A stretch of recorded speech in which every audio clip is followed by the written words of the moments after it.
我来吧。乔九英偏头就见霍随妖孽俊美的侧颜近在咫尺，弯下腰抱小孩的动作更是人夫感爆棚。就拿这个考验老干部是吧？那我可真不客气了。察觉到乔九英那不怀好意的眼神，霍随朝他看来。有事儿？这么好看的牙齿啊，不砍2片韭菜叶可惜了。舅娘胡说，你刚刚都流口水了，你一定是饿了，想吃舅舅。谢谢你啊，口水侠，你要是不说，我这辈子可能都被蒙在鼓里了。霍随到时被两人的对话给整懵了，挣脱了舅舅的小家伙直接挂到乔九英腿上要舅娘抱。乔九英深吸口气，再弯腰，这次终于把奶团子抱起来了。舅娘，舅舅好吃吗？长生也饿了。霍随再次无语。乔九英抱着小长生跟在霍随身后，夫妻二人返回晚香居的途中碰到了刚下学回来的霍寻。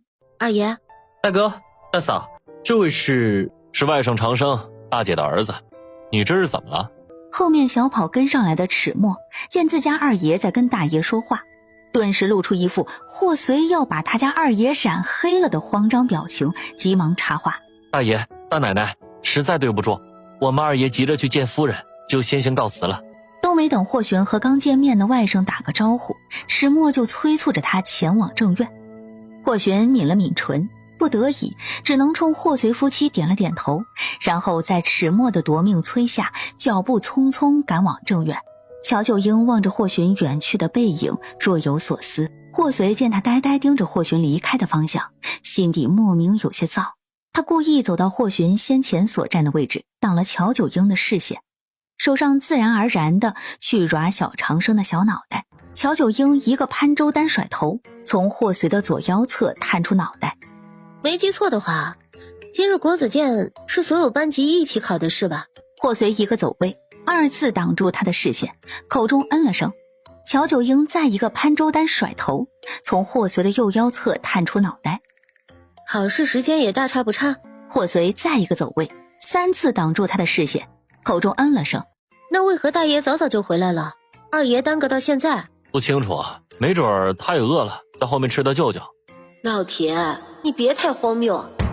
小家伙一头问号，不知道为什么他感觉自己的存在好像有些多余。按照以往惯例，每个月到月考的这天，霍夫人都会沐浴焚香，在他正院的小佛堂里礼佛整整1日，然后等儿子回来给他汇报好消息。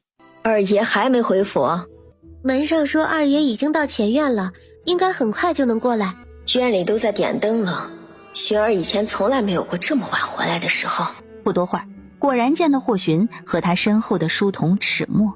今日考试，学官应该没留堂吧？夫人，二爷不是故意回来晚的，是我们马车半道上坏了，所以才……其实也不是马车坏了，而是考完试以后，其他学子都走光了，他家二爷还坐在学堂里发了好半天的呆才起身。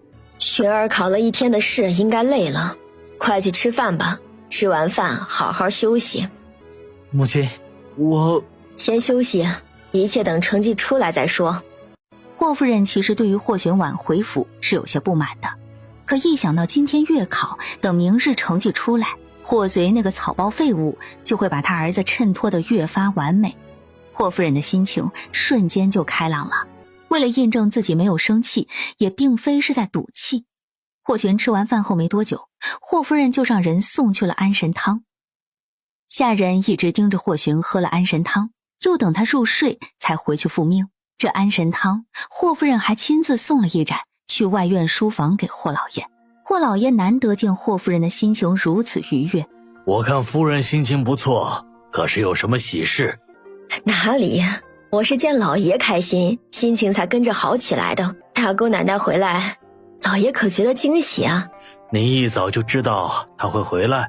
不瞒老爷，当初是大爷主动找上我，说愿意顶替寻儿娶乔家女，前提是我得派人去蜀地把大姑奶奶接回来。难怪我一直想不通，那逆子是如何心甘情愿当上的新郎官。罢了，事情已成定局，往后休要再提。小心祸从口出。高兴吧，趁现在多高兴会儿，等明日成绩出来，有你吐血的。霍夫人却没想到，她今夜这一觉醒来，天都塌了。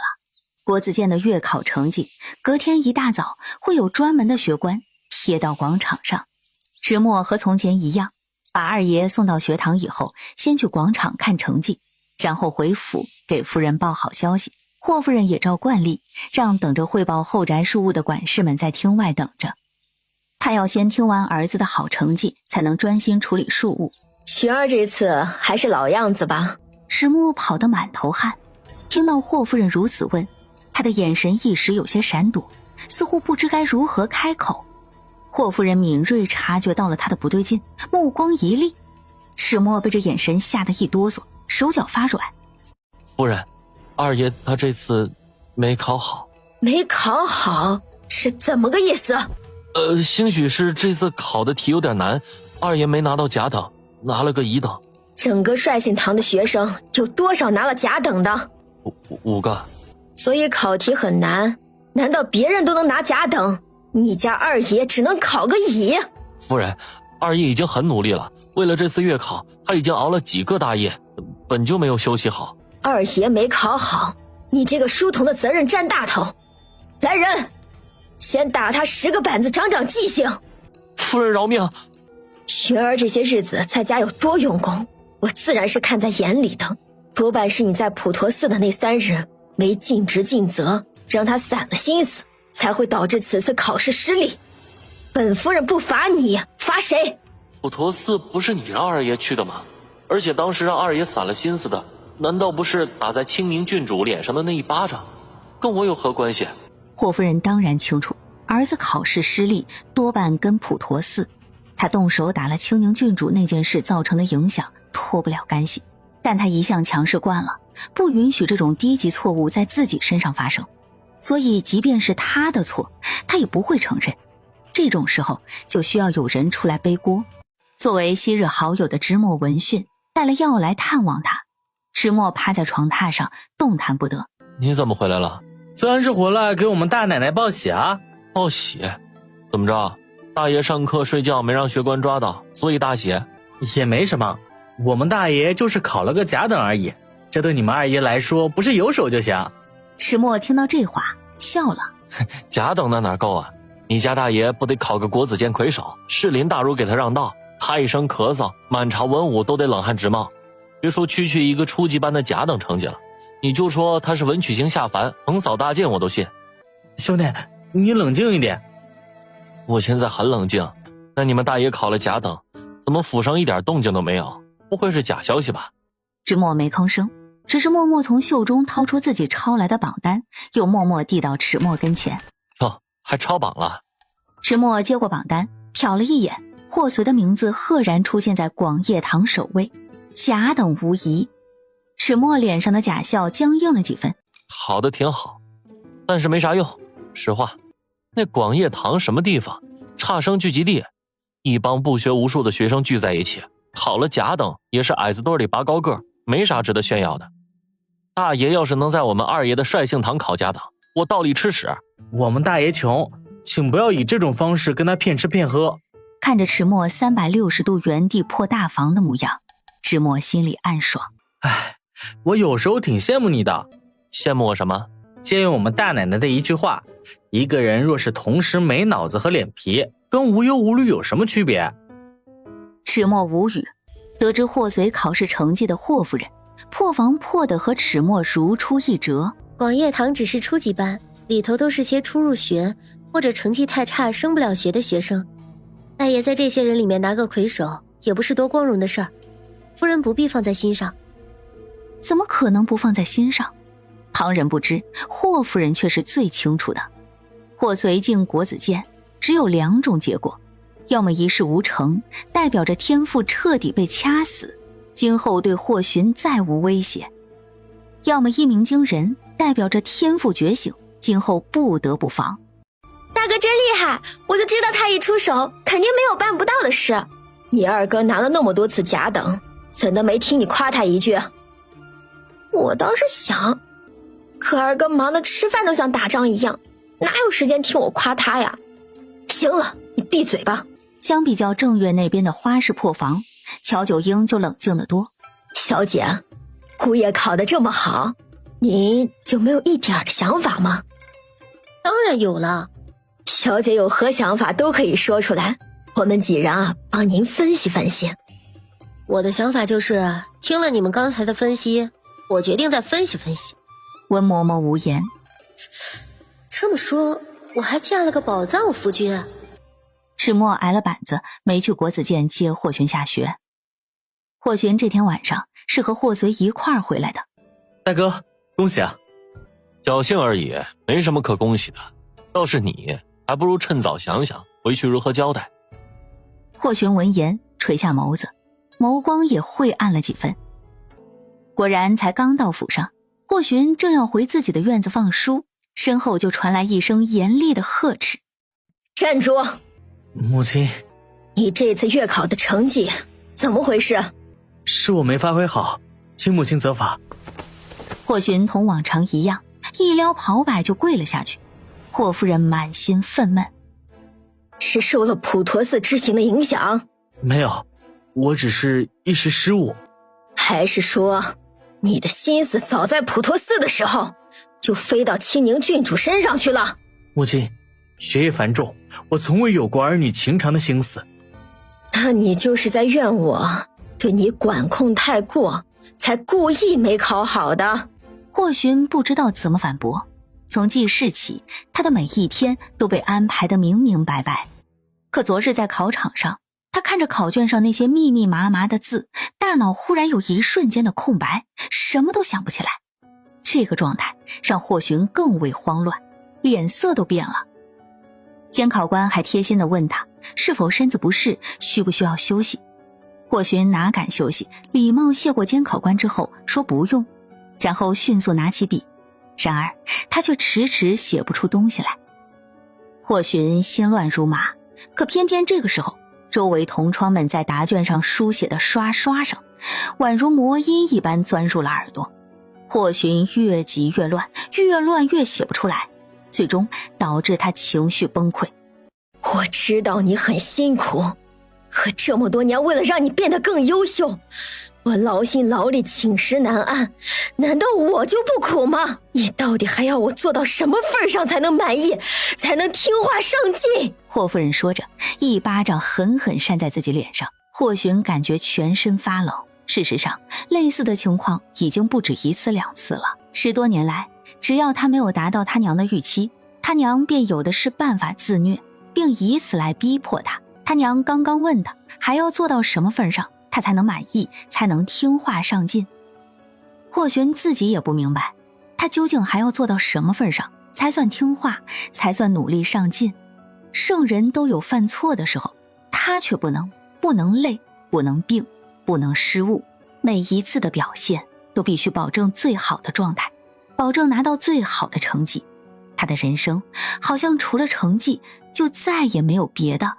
同一时刻，晚香居。霍随刚到家没多久，乔九英打算采访一下他关于偷偷内卷的卷后感。还没正式开始，霍芊芊就神色慌张地拎着裙摆跑了进来。大嫂，能不能帮我个忙？100两。有什么刀山要上，二小姐只管放着我来就是了。大哥，大嫂我就先接走了。把我也接走吧。霍芊芊的诉求很简单，他二哥有史以来第一次考试失利，以他娘的性子定是要发作的。你凭什么决定我能搞定你娘？就凭你能搞定我大哥。见乔九英反应不对，霍芊芊有些愣。怎么了？难道我说的不对吗？你大嫂指的是搞定你娘是另外的价钱。乔九英看向霍随，露出一抹还是你懂我的明媚笑容。被他这样盯着，霍随的耳朵尖忽然有些发烫。好在天色已晚，乔九英没留意到霍随悄悄变红的耳朵。只要大嫂能解决，100两就变成定金，成交。这次换他拽着霍芊芊跑。不，巴掌这玩意儿还带自动挡的。大嫂，你赶紧出手吧。冒昧问一句，你娘这个自扇巴掌的症状持续多久了？我不清楚啊，但是每次二哥令她不满意的时候，基本都会上演一次。霍夫人张了张口，想要继续训话儿子。霍芊芊眼疾手快，一把将100两银票塞到乔九英手里。拿到银子的乔九英一秒化身新闻采访号。当时我正好路过，看到一位母亲怒扇自己巴掌，我觉得挺有意思的，就随手拍了下来。霍夫人顿住，一头雾水。注意看，这个女人叫小美，她每隔一段时间就会狂扇自己巴掌，原因竟然是……霍夫人再次一头雾水，不知道她又发什么疯。乔九英最终进化为营销号。你大天，一位母亲为了逼死儿子，竟不惜狂扇自己巴掌。原本窒息压抑的气氛，因为乔九英的到来，瞬间就变得莫名其妙。霍夫人继续不下去了，站起身来，怒指着乔九英：“你来做甚？都这么晚了，当然是来装逼的。我们大爷考甲等啦！”霍夫人气得想吐血。我们大爷考甲等啦！霍夫人眼前一黑，霍寻见状急忙起身来扶。母亲，您怎么样？我无事，这儿没你什么事儿，你先回房温书。娘，都这么晚了，还温什么书呀？让二哥吃了饭好好休息吧。住口！母亲莫生气，我这就回房间温书。霍寻进去后，霍夫人便不再藏着掖着，看着乔九英冷笑一声：“你也没必要以一副事不关己的高姿态来嘲笑我。你终有当母亲的一日，到那时你未必能做得比我好。”那确实，我一般给口吃的，饿不死就行了。毕竟只有强者才配当我儿。大嫂，你是怎么做到每次说话都能让我娘沉默的？答案很简单，接下来是付费内容。大嫂，你也太扫兴了。人间一趟，发财至上嘛。乔九英把剩下的100两尾款收好。下次二小姐再有动嘴皮子的差事，只管让银子来找我，我包到的。分别后，霍芊芊回了自己的闺阁，乔九英和霍随则是回了晚香居。大爷，我有些好奇，咱继母管二爷管得这么变态，父亲不知道吗？知道也没用，在林氏眼里，霍寻不是霍家的孩子，是林家的。这些年他一直管着霍寻，就是在给林家养人才。其实这件事儿最关键在于霍寻的态度，只要他肯站出来，老头子马上就能帮他摆脱他娘的控制。只可惜霍寻被他娘彻底驯化了，一点自主意识都没有。老头子以前没少管，结果反而引得霍寻不喜，加深了父子隔阂。只要霍寻自己意识不到，旁人管再多也无用。乔九英恍然，难怪今晚动静闹这么大，也没见他公爹出面。这天，乔九英准备出去逛街，小长生赖着非要一起去。马车在一家蟹黄包铺子外停下，乔九英才站稳，就见小家伙指着不远处，奶声奶气地说：“舅娘，舅娘，我看到娘亲的孙子了。”什么你娘亲的孙子？乔九英一脸懵。小家伙一手抱葫芦，一手指着前方。娘亲说他没有这么大的儿子，是孙子。乔九英循声望去，看到肃国公世子江令周站在一处酒楼外，同几个青年男子道别，看样子是刚吃完饭准备离开。你娘真说过这种话？乔九英不信。霍宁玉回府后，乔九英跟他短暂接触过。这位姑姐是标准的大家闺秀，言行举止处处透着得体的淑女做派。一般情况下她不可能说出这种话，但小长生却十分肯定的点头，说就是他娘亲口说的。是吗？乔九英顿悟了，看来姑姐这次骂人属于二般情况。正当乔九英深思霍宁玉和江令周是否认识时，余光突然瞥见不远处的一个角落，有人戴着围帽默默注视着江令周。这个身形是薛莹。一眼认出对方来的乔九英挑眉，他带着小长生从后面绕了一下。嘿，我不管你是谁，马上从薛六小姐身上下来。薛莹猝不及防，当即吓得发出尖锐的报名声。薛六小姐，这顶帽子是最近流行的偷窥神器吗？这围帽是刚买的，霍大奶奶说是喜欢，便送给你了。我在。去买一顶4个字还没出口，薛莹便僵住了，双眼紧紧锁在小长生的小脸上。这位是……嗨，他是谁不重要，重要的是薛六小姐没说完的话是什么？再买一顶偷窥神器，继续偷窥江世子吗？我听不太懂乔姐姐的话，但没关系，我会尽我所能去理解乔姐姐的意思，只要你不嫌我笨就好。从小笨到大，薛六小姐应该少出门，多让大夫看看脖子上顶着的是不是颗长得像脑袋的大肿瘤，仔细将来智力障碍，及笄礼上还一口一个霍大奶奶。这会有男人在，就姐姐长姐姐短的。大姐都是82年的龙井，跟我面前玩尼玛的雌竞呢。薛莹正要暗自庆幸自己成功激怒了乔九英，却见江令洲绕过他，径直在陆长生面前停下。江令洲那日见了霍宁玉回去后，辗转反侧，一夜没睡。他总觉得那女子好生眼熟，像是在哪见过，可自己又没有确切的记忆。找了大夫看，说他身体康健，并没有失忆的症状。那总不能都是巧合吧？江令洲刚巧觉得小家伙的娘有些眼熟，刚巧小家伙就长得跟他8、9分相似。这世上哪有那么多巧合？可如果不是巧合，他为什么不记得？江令洲很是纳闷，接连几个晚上做梦，梦里都有这个跟他长得很像的小家伙。没想到今日出来吃饭，竟然无意中碰到了。眼下对着小家伙，江令洲冷峻的面上难得的有了一丝柔和。只是他还没开口，小长生就弯下腰，从地上捡起2颗糯米，往他身上一扔，现学现用。嘿，我不管你是谁，马上从我娘亲的孙子身上下来！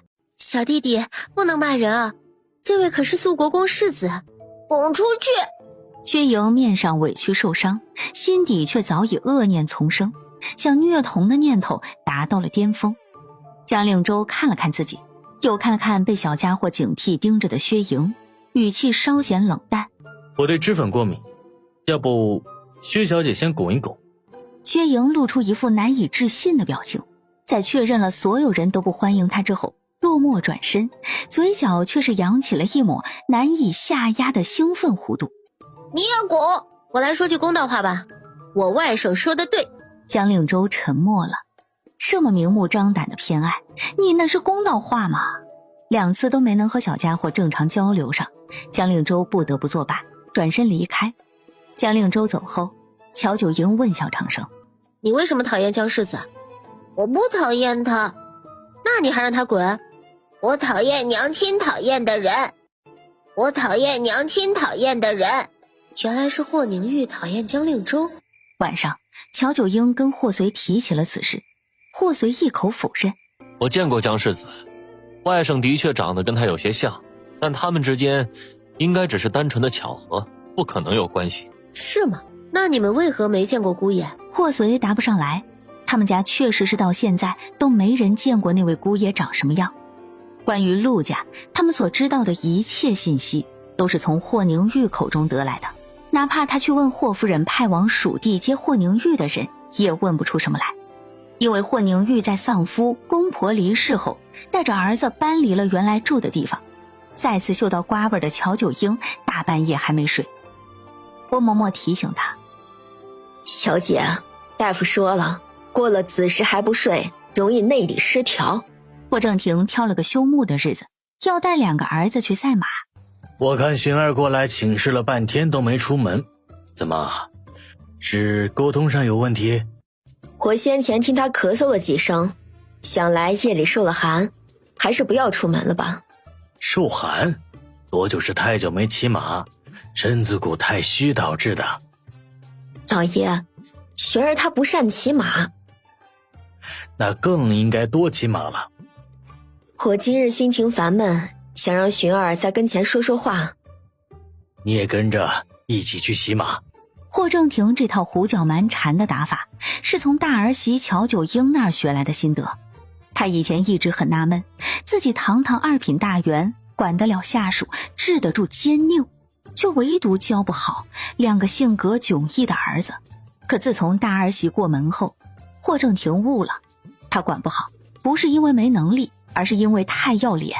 太要脸导致方法错了，用管制下属的方式来教养2个儿子，只会把儿子越推越远，加深父子之间的隔阂。从乔九英身上，霍正廷悟出了一个道理：做人不能太要脸。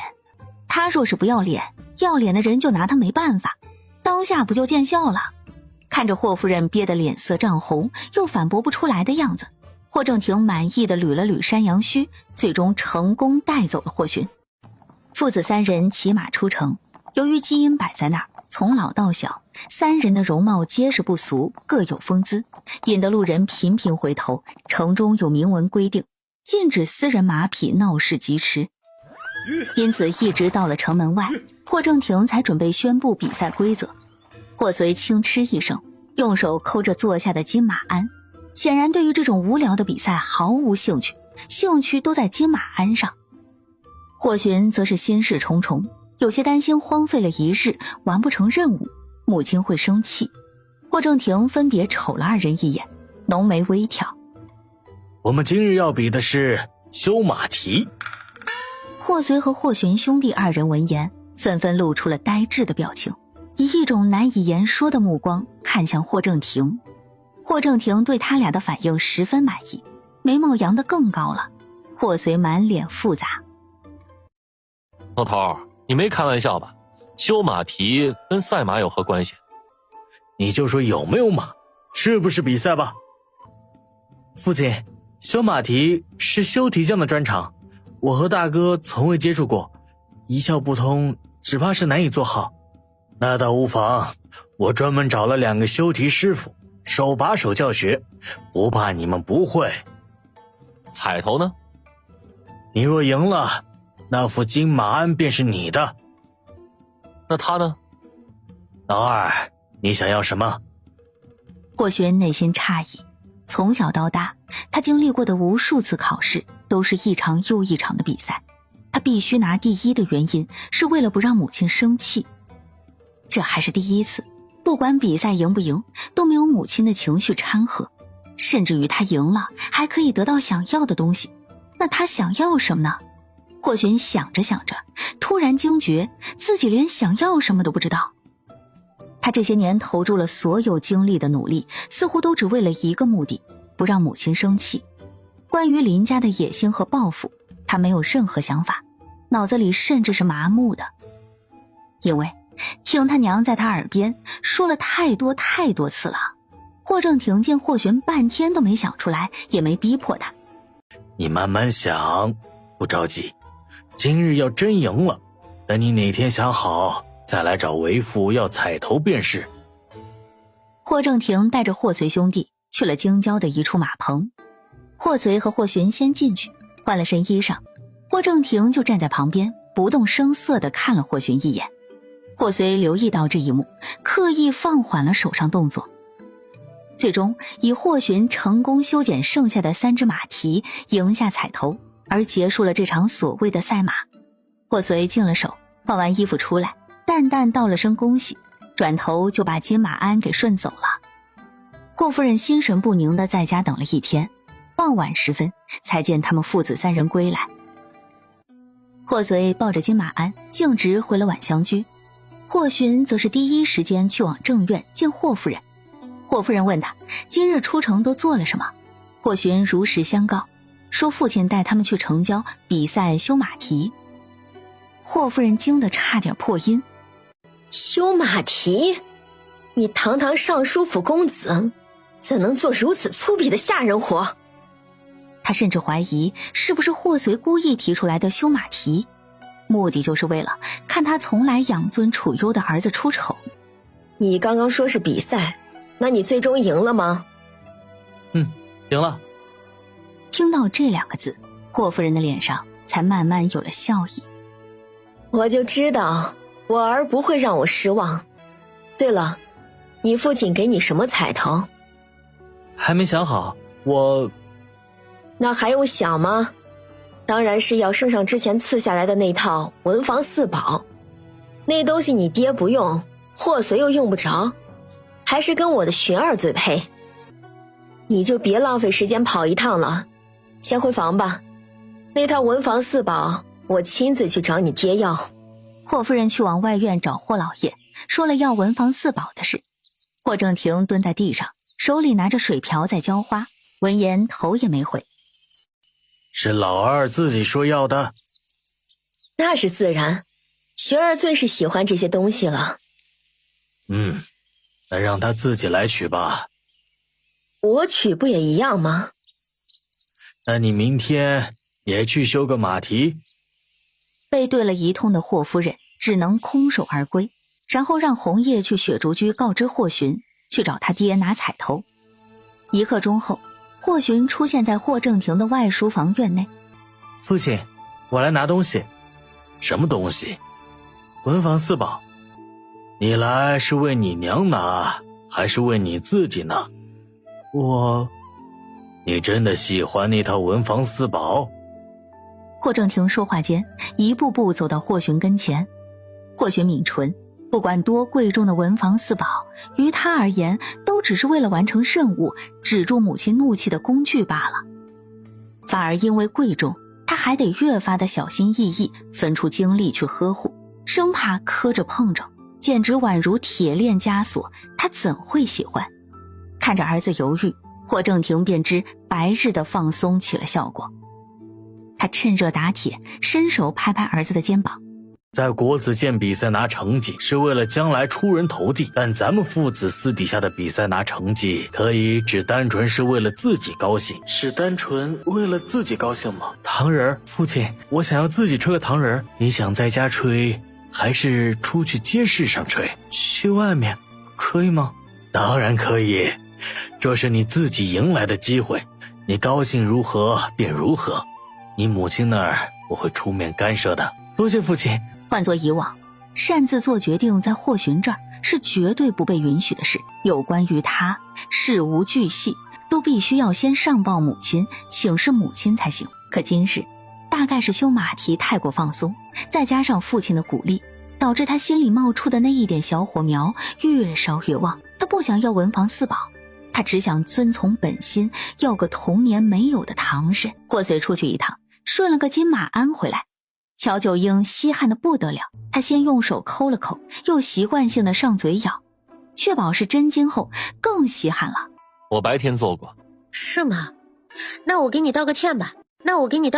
霍随乐了，一句好啊还没出口，你跪着听。晚饭过后，后厨送来了一盏血液。乔九英望着那价格不菲到明显跟他气质不符的高贵饮品，沉思了几秒，发出疑问：母亲的巴掌又扇错脸了？这是我家主子吩咐单独给大奶奶炖的。听到说话声，乔九英才仔细看了看眼前的仆妇，是个生面孔。以前跟霍随去后厨偷吃的时候没见过。仆妇看出了他的打量，屈膝行礼：请大奶奶安，我是新来的厨娘，您唤我孙妈便是。你家主子谁？青宁郡主。乔九英想起来了，上次赵明瑶给他买了一堆好吃的，还问他喜欢什么菜系，可以给他安排厨子。